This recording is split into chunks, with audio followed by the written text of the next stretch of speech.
Hello बच्चों, तो अभी मैं लाइव आ चुका हूँ मिस्टर फिजिक्स हैकर के चैनल पे।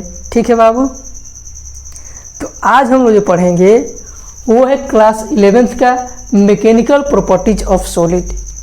आज के लेक्चर में हम लोग सॉलिड के प्रॉपर्टीज के बारे में पढ़ेंगे कि सॉलिड के कौन कौन से मैकेनिकल प्रॉपर्टीज होती हैं।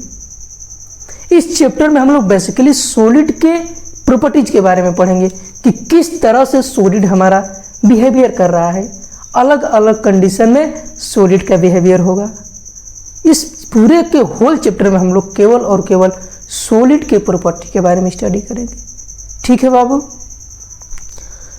तो मैकेनिकल प्रॉपर्टीज ऑफ सॉलिड को पढ़ेंगे हम लोग। इसमें जो हमारा पहला कंसेप्ट होगा कि सॉलिड क्या है। हमारा सॉलिड यानी सॉलिड के जो हमारे मैकेनिकल प्रॉपर्टीज हैं उसके बारे में स्टडी करेंगे। ठीक है बाबू, तो इस चैप्टर को पढ़ने से पहले एक हमारे पास कंसेप्ट आता है और वो कंसेप्ट है रिजिड बॉडी। क्या है बाबू?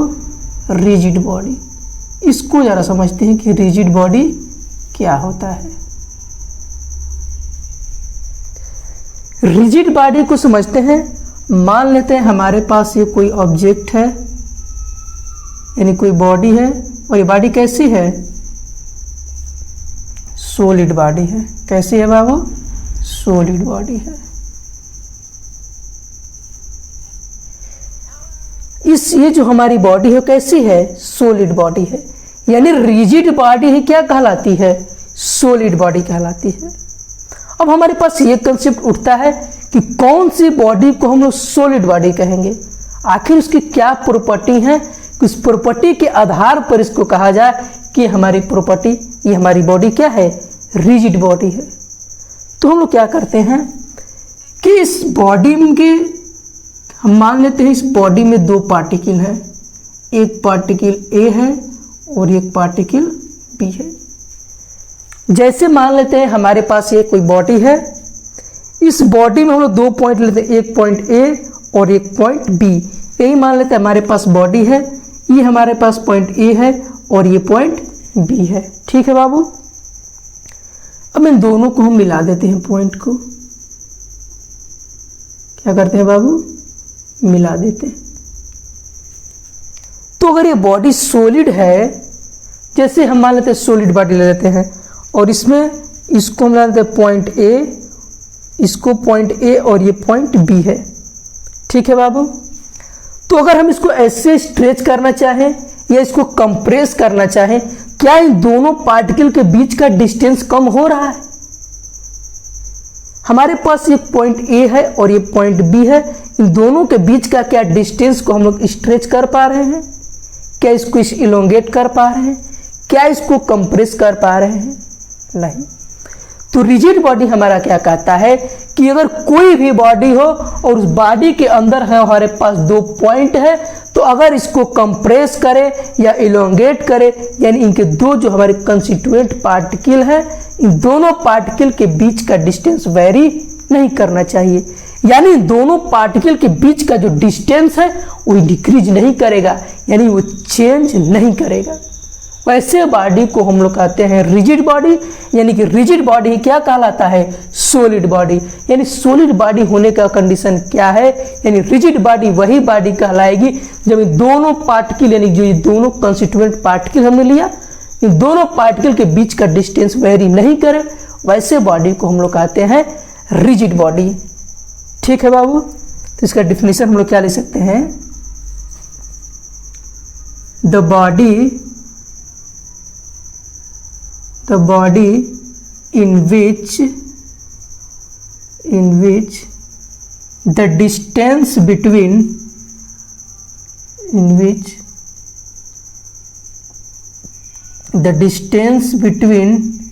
its constituent particle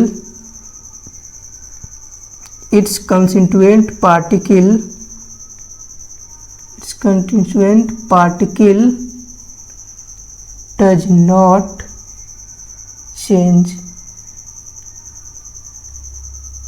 हमने क्या कहा बाबू कि एक ऐसी बॉडी होगी जब दोनों बॉडी के बीच का डिस्टेंस, यानी उसके बॉडी के जो कंस्टिट्यूएंट पार्टिकल है, यानी आसपास के जो पार्टिकल हैं उनके बीच का डिस्टेंस वेरी नहीं करेगा, और जब डिस्टेंस वेरी नहीं करेगा वैसे बॉडी को हम लोग कहते हैं रिजिड बॉडी।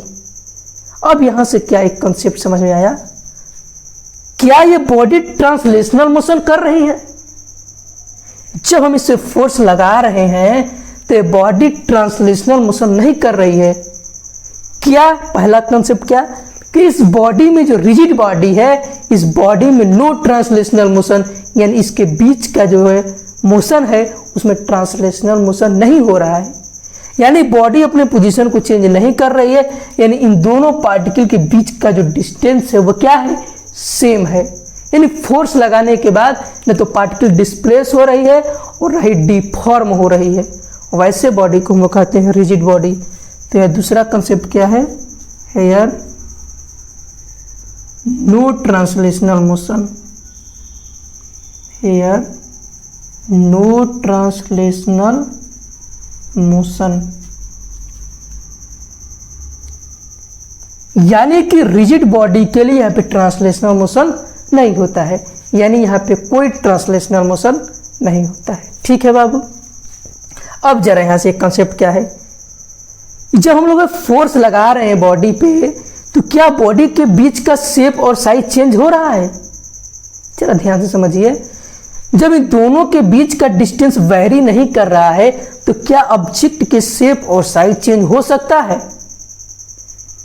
जी नहीं चेंज होगा, क्योंकि दोनों पार्टिकल के बीच का जब डिस्टेंस सेम है तो ऑब्जेक्ट को ना ही हम कंप्रेस कर सकते हैं, ना ही हम उसको इलेंगेट कर सकते हैं, और ना ही हम उसको डिस्प्लेस कर सकते हैं।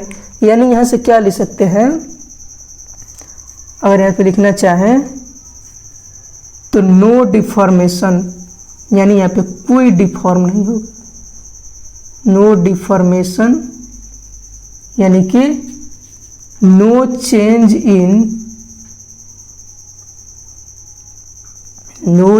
इन शेप एंड साइज। यानी यहां से देखें तो रिजिड बॉडी के शेप और साइज को चेंज नहीं कर सकते, और दूसरा कंसेप्ट क्या है कि इसमें ट्रांसलेशनल मोशन नहीं होगा, और बॉडी के बीच जो कंसेंट्रेट पार्टिकल हमने माना है उन दोनों पार्टिकल के बीच का डिस्टेंस सेम होगा, यानी कि चेंज नहीं होगा। तब हम लोग कहेंगे क्या कि बॉडी कैसी है, रिजिड बॉडी है। ये था हमारा रिजिड बॉडी का कंसेप्ट। ठीक है बाबू, तो वीडियो को आप लोग पॉज करके इसका स्क्रीनशॉट ले लीजिए, तब हम आपको आगे एक्सप्लेन करते हैं। ठीक है बाबू, तो इसको नोट कर लीजिए एक बार। ठीक है, तो इसके शेप और साइज में चेंज नहीं हो रहा है। ठीक है, अगर इसकी बात करें मतलब शेप और साइज में चेंज नहीं हो रहा है, क्या इसके लेंथ में, वॉल्यूम में, एरिया में, क्या इसके लेंथ, वॉल्यूम, एरिया में कहीं चेंज हो रहा है? क्या लेंथ में, वॉल्यूम में या डेंसिटी की बात करें तो क्या इसमें चेंज हो रहा है? तो यहाँ पे क्या लिख सकते हैं कि no change in length and volume, यानी बॉडी के ना तो लेंथ में चेंज हो रहा है ना वॉल्यूम में चेंज हो रहा है, यानी इसके शेप और साइज में चेंज नहीं हो रहा है। तो इसको आप लोग इसको भी जरा नोट कर लीजिए। ठीक है बाबू, वीडियो को पॉज करके नोट करिए। अब थोड़ा सा ऊपर से इरेज करते हैं और अब दूसरे कंसेप्ट की बात करते हैं। ठीक है बाबू, इसके आगे बात करते हैं। ये हमारा लेक्चर बेसिकली केवल हम सॉलिड के कैरेक्टरिस्टिक यानी उसके प्रॉपर्टीज के बारे में स्टडी करेंगे और देखेंगे कि कैसे कैसे किस सॉलिड पे कौन सा फोर्स और किस तरीके से एक्ट कर रहा है। ठीक है बाबू, अब देखिए, अब हम लोग बात करेंगे रिजिड बॉडी तो हो गया। अब हमारा कंसेप्ट आता है वो है डिफॉर्मिंग फोर्स। इसमें दूसरे कंसेप्ट की बात करें तो कंसेप्ट है, ये हमारा डी है, डिफॉर्मिंग फोर्स। अब हम लोग बात करते हैं डिफॉर्मिंग फोर्स के बारे में। ठीक है बाबू, डिफॉर्मिंग फोर्स क्या होता है, जरा हम एग्जाम्पल से समझने का प्रयास करते हैं कि डिफॉर्मिंग फोर्स क्या होता है। ठीक है बाबू, जैसे मान लेते हैं हमारे पास ये कोई बॉडी है, ठीक है बाबू। अभी ये बॉडी किस कंडीशन में है? रेस्ट में है। हमने जैसे ही इस ऑब्जेक्ट पे फोर्स लगाया, जैसे ही हमने इस ऑब्जेक्ट पे फोर्स लगाया, ये ऑब्जेक्ट अपने शेप और साइज को क्या कर रही है बाबू? चेंज कर रही है। देखिए ध्यान से, अभी ऑब्जेक्ट क्या हो रही है? जैसे ही हमने इस पे फोर्स लगाया, ये ऑब्जेक्ट अपने शेप और साइज को क्या कर रही है? चेंज कर रही है। तो यहां से कंसेप्ट क्या मिला कि एक ऐसा फोर्स जब अप्लाइड करने के बाद, जब हम किसी बॉडी पे अप्लाइड करते हैं, जैसे ही फोर्स अप्लाइड करते हैं, ऑब्जेक्ट अपने पोजीशन को यानी अपने शेप और साइज को क्या कर जाती है? चेंज कर जाती है। वैसे फोर्स को हम लोग कहते हैं डिफॉर्मिंग फोर्स। ठीक है बाबू। अभी हमने एक फोर्स लगाया और उस फोर्स की वजह से इस बॉडी ने अपने शेप और साइज को चेंज कर दिया, वैसे फोर्स को हम लोग कहते हैं डिफॉर्मिंग फोर्स। जिस फोर्स की वजह से ऑब्जेक्ट अपने शेप और साइज को चेंज करती है, वैसे फोर्स को हम लोग कहते हैं डिफॉर्मिंग फोर्स। ठीक है बाबू। तो ऐसे क्या लिख सकते हैं? A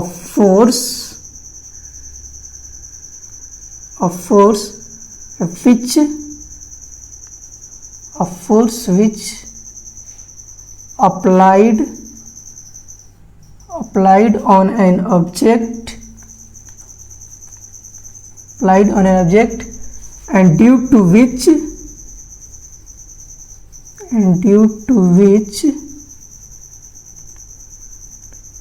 it change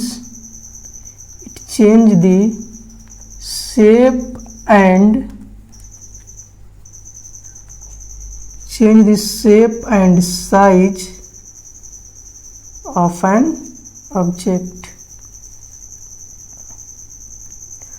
यानी कि डिफॉर्मिंग फोर्स एक ऐसा फोर्स है जिसके अप्लाइड होने से ऑब्जेक्ट अपने शेप और साइज को क्या कर जाती है? चेंज कर जाती है। ऐसे फोर्स को हम लोग कहते हैं क्या बाबू? Deforming force. ठीक है। अब हम लोग क्या करते हैं, ये हमारा क्या है? फोर्स है। अगर इसकी यूनिट की बात करें, एसआई यूनिट की बात करें, तो फोर्स का एसआई यूनिट क्या होगा बाबू? न्यूटन। यानी फोर्स क्या है? ये भी तो फोर्स है, तो फोर्स का यूनिट क्या होता है? न्यूटन। ठीक है बाबू। अगर इसकी डायमेंशन की बात करें,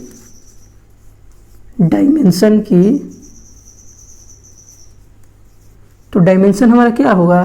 फोर्स इजकल टू होता है बाबू मास इनटू एक्सेलरेशन। तो फोर्स इजकल टू मास का हो जाएगा m और एक्सेलरेशन का LT-2। यानी यहां से हम लोग क्या लिख सकते हैं? m के पावर 1, l के पावर 1 और t के पावर क्या हो जाएगा? -2। यानी इसका डायमेंशन हुआ और ये है यूनिट और ये है हमारा डिफॉर्मिंग फोर्स। यानी डिफॉर्मिंग फोर्स का मतलब है कि किसी भी ऑब्जेक्ट पर जब ये एक्ट करेगा तो उसके अंदर उसके जो है ऑब्जेक्ट के शेप और साइज दोनों को चेंज कर देगा। वैसे फोर्स को हम लोग कहते हैं डिफॉर्मिंग फोर्स। डिफॉर्मिंग फोर्स हमेशा याद रखिएगा कि केवल साइज और शेप को क्या करता है? ऑब्जेक्ट को चेंज करता है। तो इसको क्या करिए बाबू? तो इसको नोट करिए, डिफॉर्मिंग फोर्स। ठीक है, इसको नोट करिए, फिर आगे हम इसको बताते हैं। इसका स्क्रीनशॉट ले लीजिए।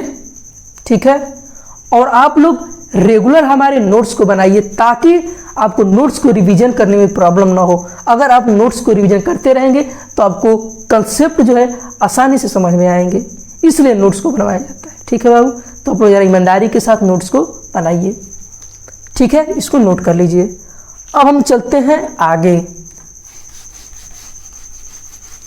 ठीक है बाबू, देखते हैं डिफॉर्मिंग फोर्स कैसे कैसे एक्ट करता है।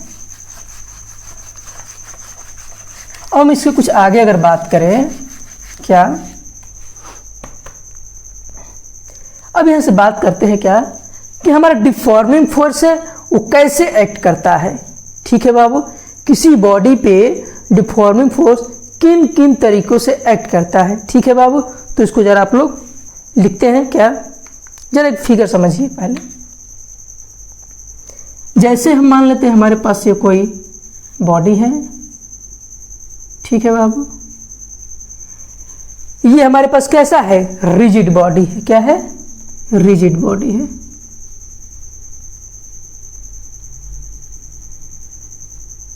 ठीक है बाबू, अब देखिए रिजिड बॉडी है, अगर इस पे हम लोग दो फोर्स लगाते हैं, एक फोर्स इधर से और एक फोर्स इधर से।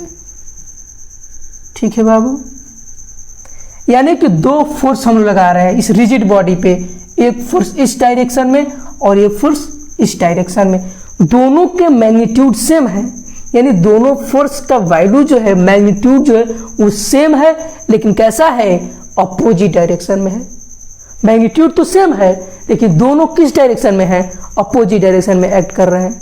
ठीक है बाबू, तो जब ये फोर्स एक्ट करेगा, दो इक्वल फोर्स, तो हम लोग क्या देखते हैं इसमें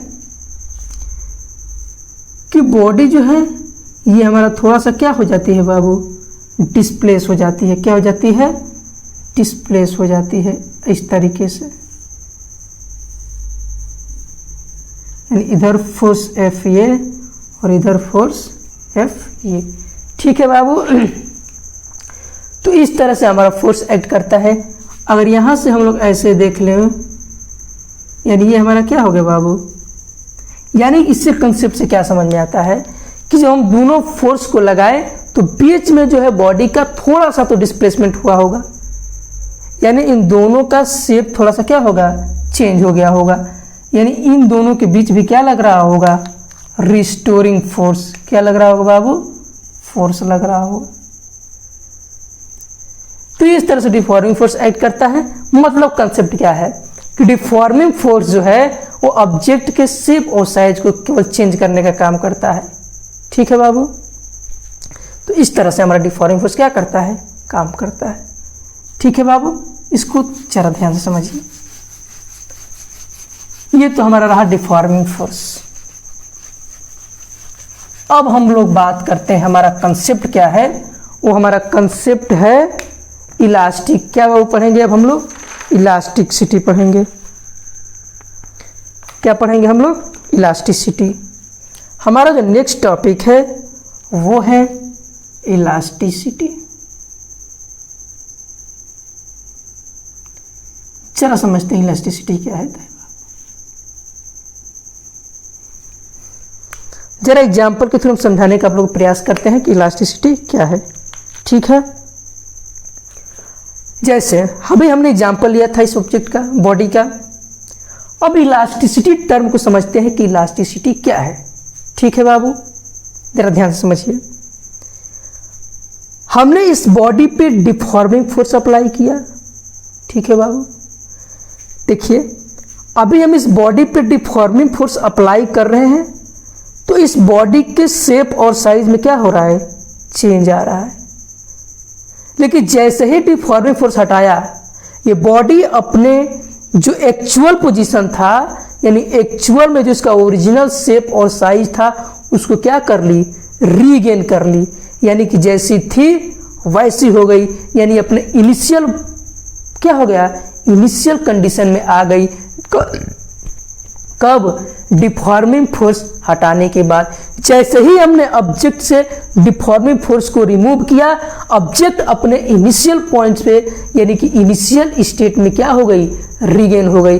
यानी अपने जो ओरिजिनल शेप और साइज था उसको रीगेन कर लिया। इसको हम लोग कहते हैं इलास्टिक। और ये जो फिनोमिना हो रहा है, इस फिनोमिना को या इस प्रॉपर्टी को हम लोग कहते हैं इलास्टिसिटी। कहने का मतलब क्या है, इस ऑब्जेक्ट पे हमने डिफॉर्मिंग फोर्स लगाया और डिफॉर्मिंग फोर्स लगाने की वजह से इसके शेप और साइज में चेंज हो गया। देखिए, और जैसे ही हमने डिफॉर्मिंग फोर्स को हटाया, ये बॉडी अपने ओरिजिनल शेप को क्या कर ली, रीगेन कर ली। यानी जैसे पहले थी उसी कंडीशन में, यानी उसी की शेप और साइज में आ गई। ऐसे को हम लोग कहते हैं इलास्टिक। और इस फिनोमिना को, इस घटना को और इस प्रॉपर्टी को हम लोग कहते हैं इलास्टिसिटी। अच्छा, ये ध्यान दीजिए क्या हम बताने का प्रयास कर रहे हैं कि जो हम इसकी साइज को, शेप को चेंज कर रहे हैं डिफॉर्मिंग फोर्स के लिए, तो ये इसका क्या कर रहा है, अपोज कर रहा है। क्या कर रहा है बाबू, अपोज कर रहा है। कहने का मतलब ये है कि जब हम इसके शेप और साइज को चेंज कर रहे थे तो ये डिफॉर्मिंग फोर्स का विरोध कर रहा था, यानी अपोज कर रहा था, यानी ये कि चेंज होना नहीं चाहता था। जैसा पहले कंडीशन में था वैसे ही स्थिति में रहना चाहता है। क्यों? क्योंकि देख रहे हैं कि जैसे ही डिफॉर्मिंग फोर्स को हटा रहे हैं, ऑब्जेक्ट अपने ओरिजिनल शेप को क्या कर रही है, रीगेन कर रही है। यानी कहीं ना कहीं ये चेंज होना नहीं चाहती थी, लेकिन इसको चेंज होना पड़ा। ठीक है बाबू, तो इसीलिए इसको हम लोग कहते हैं क्या, इलास्टिसिटी। ठीक है बाबू, जैसे घर में हम लोग अभी टीवी वगैरह देखते हैं और जैसे ही हमारे डैड अंदर से आते हैं तुरंत हम लोग का टीवी देखना बंद, यानी फादर जो है वो डिफॉर्मिंग फोर्स का काम कर रहे हैं। जैसे वो अंदर आए हमारा टीवी देखना बंद, और जैसे ही वो बाहर गए तुरंत हम लोग फिर से टीवी देखना शुरू करते हैं।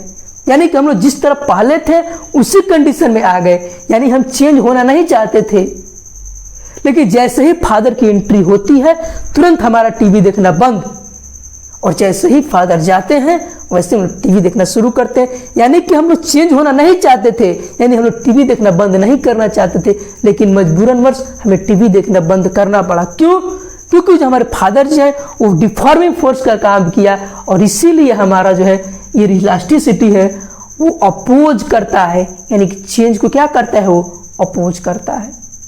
Got it? तो इस तरह से हमारा इलास्टिसिटी काम करता है। अब इसका डिफिनेशन लिख लेते हैं। ठीक है बाबू, जरा देखिए इलास्टिसिटी क्या होता है। After removing deforming force,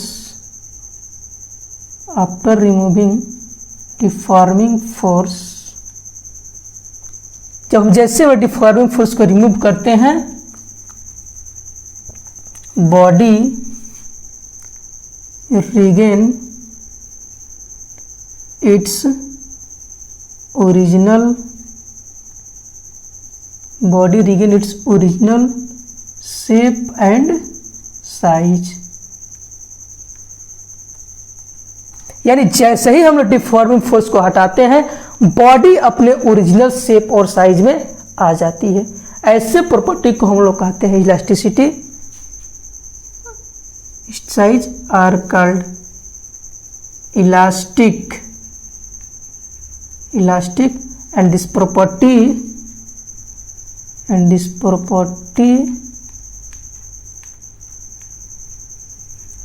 property is called elasticity। इसको हम लोग कहते हैं इलास्टिसिटी।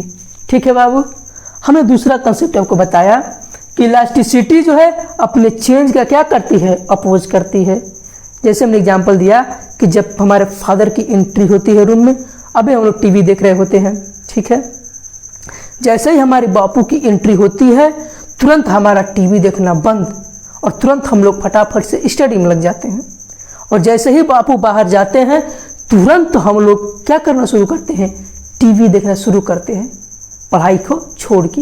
यानी कहने का मतलब यह है कि वो चेंज नहीं होना चाहता है, लेकिन डिफॉर्मिंग फोर्स की वजह से वो चेंज हो रहा है, यानी उसका क्या करता है, अपोज करता है। यानी कहने का मतलब क्या है, नोट पॉइंट में it oppose the change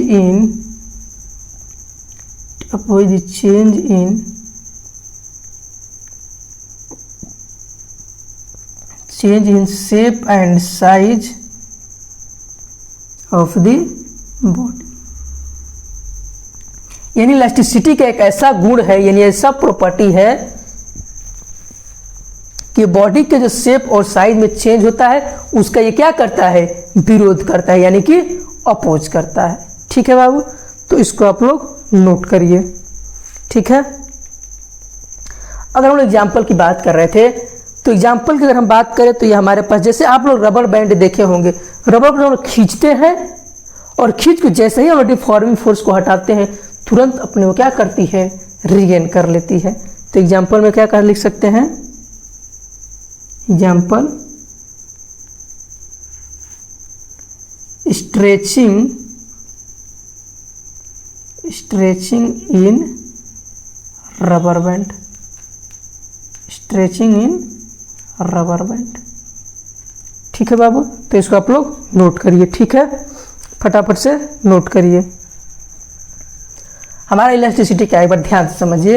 elasticity कहता है कि जब डिफॉर्मिंग फोर्स अप्लाई करते हैं तो बॉडी अपनी शेप और साइज को तो चेंज करती है, लेकिन जैसे ही डिफॉर्मिंग फोर्स को हटाते हैं ऑब्जेक्ट अपने रिगेन कर लेती है ओरिजिनल शेप और साइज को। फॉर एग्जाम्पल, जैसे रबर को हम लोग खींचते हैं और खींच के जैसे ही डिफॉर्मिंग फोर्स हटाते हैं रबर अपने ओरिजिनल शेप और साइज को क्या करता है, रिगेन कर लेता है। वैसे प्रॉपर्टी को हम लोग कहते हैं इलास्टिसिटी। और ये अपने चेंज को क्या करता है, अपोज करता है, यानी उसका विरोध करता है। उसको हम लोग कहते हैं क्या बाबू, इलास्टिसिटी। तो इसको आप लोग नोट जरा कीजिए। ठीक है, इसका स्क्रीनशॉट ले लिया करिए। ठीक है, हम इसको इरेज करते हैं। अगर आपकी इजाज़त हो तो हम इसको इरेज करते हैं। ठीक है बाबू, ऊपर से इरेज कर देते हैं। जरा ध्यान से कंसेप्ट को समझने का प्रयास करिए। अब हम लोग बात करते हैं क्या,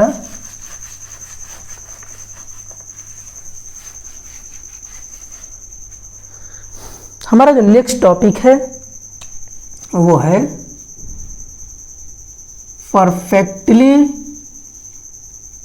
इलास्टिक बॉडी। क्या बाबू, परफेक्टली इलास्टिक बॉडी। हम लोग परफेक्टली इलास्टिक के बारे में बात करते हैं। जैसे अभी हमारे पास बॉडी थी, हमने इसको डिफॉर्मिंग फोर्सेस का शेप और साइज को चेंज कर दिया, तो परफेक्टली इलास्टिक क्या कहता है, वो तो हमारा इलास्टिक बॉडी थी, लेकिन ये जो है कह रहा है परफेक्टली इलास्टिक बॉडी है। परफेक्टली इलास्टिक बॉडी कहने का मतलब क्या है कि जब किसी बॉडी पे, क्या बाबू, कि जब किसी बॉडी पे हम लोग डिफॉर्मिंग फोर्स अप्लाई करेंगे तो उसके शेप और साइज में चेंज आएगा, लेकिन कंप्लीटली शेप और साइज में से क्या हो जाएगा, चेंज हो जाएगा। यानी कहने का मतलब क्या है, चेंज तो होगा पूरी तरह से, लेकिन पूरी तरह से वो अपने शेप और साइज को रीगेन कर लेगा। समझ आया?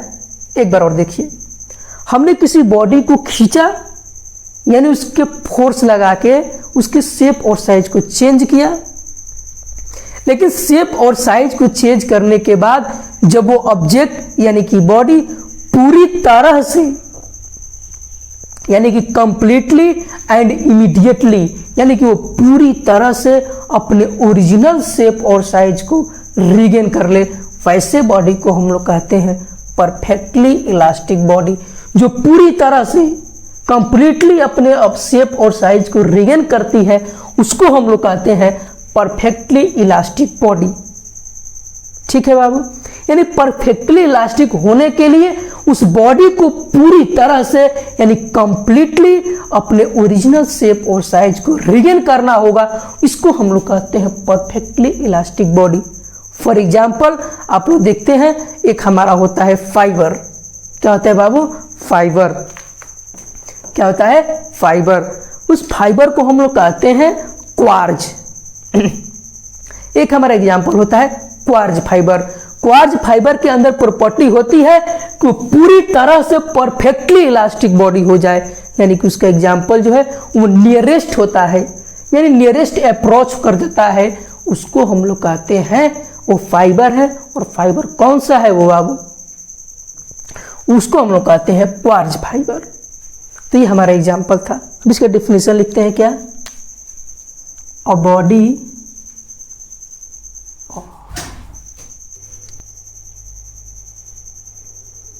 अभी बाबू ओके है। हमारे यहाँ थोड़ा लाइट की प्रॉब्लम हो गई थी, अभी लाइट थोड़ा क्या हो गई थी, कट गई थी, तो इससे हमें डिस्टर्ब हुआ, उसके लिए sorry.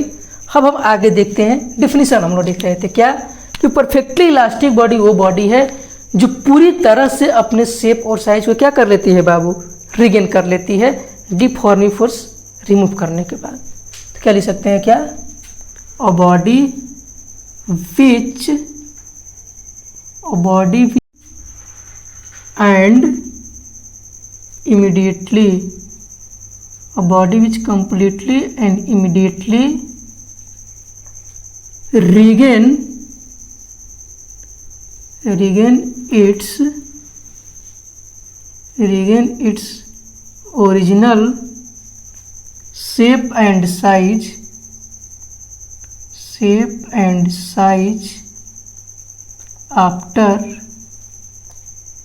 after removal of deforming force.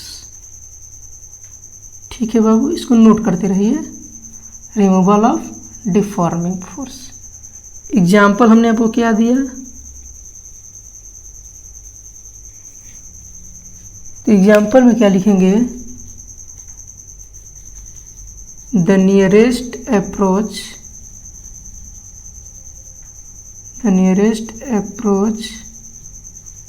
Of perfectly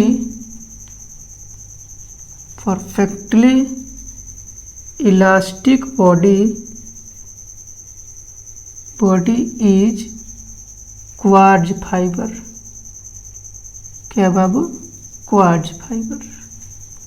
यानी कहने का मतलब यह है कि जो हमारी बॉडी पूरी तरह से कंप्लीटली अपने शेप और साइज को रिगेन कर ले, डिफॉर्मिंग फोर्स रिमूव करने के बाद, उसको हम लोग कहते हैं परफेक्टली इलास्टिक बॉडी, जिसमें हमारा एग्जाम्पल होता है क्वार्ट्ज फाइबर। ये क्वार्ट्ज फाइबर होता है जो परफेक्टली इलास्टिक बॉडी होता है। ठीक है बाबू, तो इसको आप लोग नोट करिए एक बार। ठीक है, एक बार इसको नोट करिए। अब हम लोग इसके आगे बात करते हैं, वो हमारा क्या है जरा देखते हैं। इसको नोट करिए, स्क्रीन शॉट इसका ले लिया करिए। अब हम इसको इरेज करते हैं। ठीक है बाबू, ओके। अगर हम लोग आगे बात करते हैं, वो क्या टर्म है,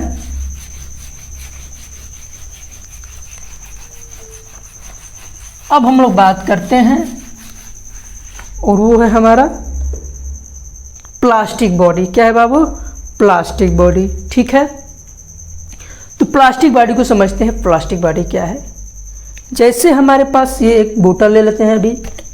ठीक है बाबू, ये दिखाई दे रहा है बोतल। तो ये क्या कहता है कि जब हम इसकी डिफॉर्मिंग फोर्स अप्लाई कर रहे हैं बाबू, जैसे हम लोग दोनों तरफ से इस पर डिफॉर्मिंग फोर्स अप्लाई कर रहे हैं, या इसको हम लोग इसे खींच रहे हैं, क्या इसके शेप और साइज में चेंज आ रहा है? यानी कहने का मतलब ये है कि प्लास्टिक बॉडी वैसे बॉडी होते हैं जिस पे डिफॉर्मिंग फोर्स अप्लाई करने के बाद वो अपने पोजीशन यानी अपने शेप और साइज में चेंज नहीं होता है। ऐसे को हम लोग कहते हैं कि बॉडी कैसी है, प्लास्टिक बॉडी है। ठीक है, यानी इसको अगर हम लोग ऐसे डिफॉर्मिंग फोर्स अप्लाई करें इलोंगेट करने के लिए, लेकिन इलोंगेट नहीं हो रहा है, यानी इसके शेप और साइज में चेंज नहीं हो रहा है, ऐसे को हम लोग कहते हैं प्लास्टिक बॉडी। ठीक है बाबू, तो इसको हम लोग क्या कहते हैं, प्लास्टिक बॉडी। ठीक है, अच्छा, इसको और क्या कह सकते हैं कि जैसे हम लोग क्या करते हैं कि प्लास्टिक बॉडी शेप और साइज में चेंज नहीं आ रहा है, तो उसको तो हम लोग कह रहे थे कि रिजिड बॉडी है, यानी प्लास्टिक बॉडी। ये प्लास्टिक बॉडी के होने की क्या क्या कंडीशन है, अभी तो शेप में चेंज नहीं हो रहा था, ये कंडीशन हो गया। दूसरा कंडीशन क्या है, प्लास्टिक बॉडी को होने के लिए कंडीशन ये है कि जब हम इस पर डिफॉर्मिंग फोर्स अप्लाई करेंगे तो ये अपने शेप और साइज को चेंज करेगा, लेकिन अपने ओरिजिनल स्टेट में नहीं जा पाएगा। यानी शेप और साइज चेंज करने के बाद ये बॉडी अपने ओरिजिनल शेप और साइज को रिगेन नहीं करती है, उसको हम लोग कहते हैं प्लास्टिक बॉडी। यानी कि plastic body deforming force apply करने के बाद शेप और साइज को चेंज करेगी और फिर से वो अपने शेप और साइज को यानी ओरिजिनल जो शेप और साइज है उसको रिगेन नहीं करेगी। ऐसे बॉडी को हम लोग कहेंगे प्लास्टिक बॉडी। ठीक है बाबू, तो हमने बताया कि शेप और साइज नहीं चेंज करेगी, वो तो हमारा था ही, लेकिन शेप और साइज जब चेंज करेगी तो फिर से अपने ओरिजिनल शेप और साइज को क्या करेगी, वो अटेन नहीं कर पाएगी, रिगेन नहीं कर पाएगी। वैसे बॉडी को हम लोग कहते हैं क्या बाबू, प्लास्टिक बॉडी। और यहाँ पे लिखिए हम लोग क्या, प्लास्टिक बॉडी। क्या लिखेंगे, if a body does not, if a body does not regain its original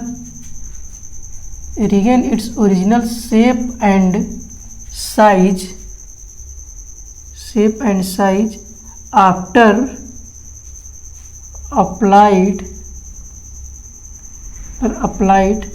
removing हो जाएगा बाबू, after removing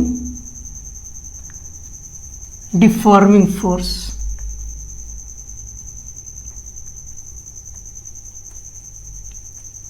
यानी यहां पे कहने का मतलब क्या है कि जब बॉडी जो है वो अपने ओरिजिनल शेप और साइज को रिगेन नहीं करेगी, जब उस बॉडी से हम लोग डिफॉर्मिंग फोर्स को हटा देंगे, यानी डिफॉर्मिंग फोर्स को रिमूव करने के बाद वो बॉडी अपने ओरिजिनल शेप और साइज में नहीं आ पाएगी, वैसे बॉडी को हम लोग कहते हैं प्लास्टिक बॉडी।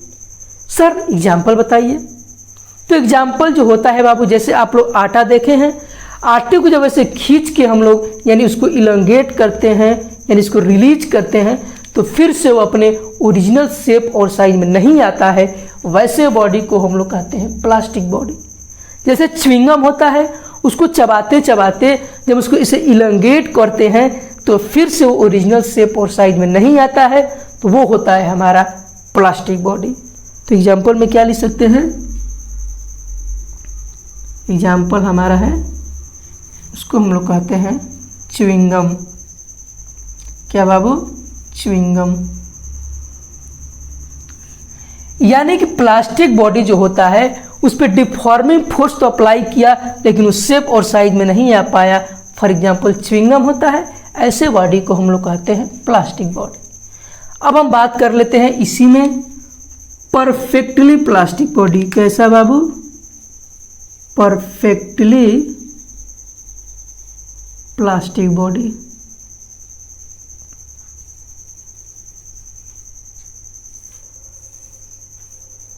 परफेक्टली बॉडी क्या कहता है कि if a body completely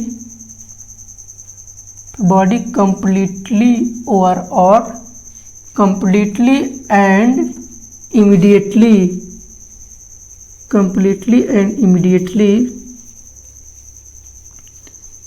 does not regain its original shape and size after removing deforming force,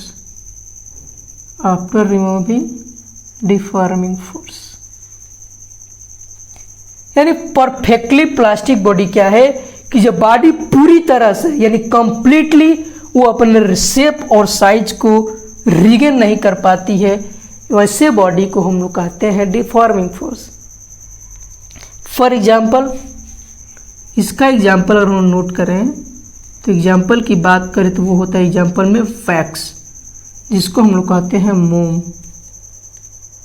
ठीक है बाबू, यानी परफेक्टली प्लास्टिक बॉडी होने के लिए उस बॉडी को पूरी तरह से क्या होना चाहिए बाबू, डिफॉर्म हो जाएगी, यानी पूरी तरह से वो अपने शेप और साइज को चेंज कर लेगी, और चेंज करने के बाद वो पूरी तरह से अपने शेप और साइज, जो ओरिजिनल शेप और साइज है, उसको रिगेन नहीं करती है, वैसे बॉडी को हम लोग कहते हैं प्लास्टिक बॉडी। और प्लास्टिक बॉडी का एग्जाम्पल होता है मोम, जो एक बार शेप और साइज को चेंज करते फिर से वो अपने ओरिजिनल शेप और साइज को अटेंड नहीं करता है, ऐसे बॉडी को हम लोग कहते हैं प्लास्टिक बॉडी। ठीक है बाबू, तो ये था हमारा नोट, इसको आप लोग जरा नोट करिए, इसको इरेज करते हैं, इसका स्क्रीनशॉट ले लीजिए। ठीक है बाबू, इसको नोट करिए। तो आज का हमारा बेसिकली लेक्चर यही था, तो आज का लेक्चर हम यहीं पे समाप्त करते हैं, देन हम आपको इसके आगे के लेक्चर में कंटिन्यू करेंगे इसके आगे। तब तक के लिए बेस्ट ऑफ लक, और दिल और दिमाग और मन के साथ पढ़ाई कीजिए। ठीक है बाबू, ओके, बेस्ट ऑफ लक।